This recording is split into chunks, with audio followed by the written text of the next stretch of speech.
Hello guys, welcome back to the channel. In today's video, I'm going to show you how we can do aggressive shakes effect in CapCut mobile application.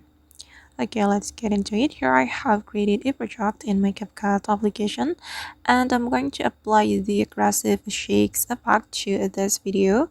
First of all guys, we can go to the effect. You can tap on this effect option and then here you need to select the video effect and you have to open the nightclub category right here. Just click on this nightclub category and you have to find the shake effect, this one.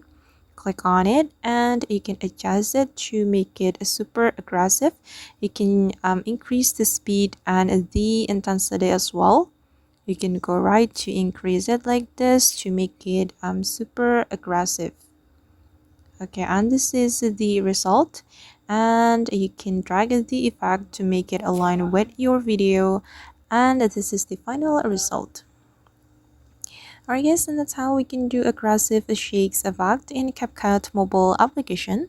I hope this tutorial will be helpful for you. Thank you so much for watching and don't forget to like, comment, share and also subscribe to this channel. See you in the next video.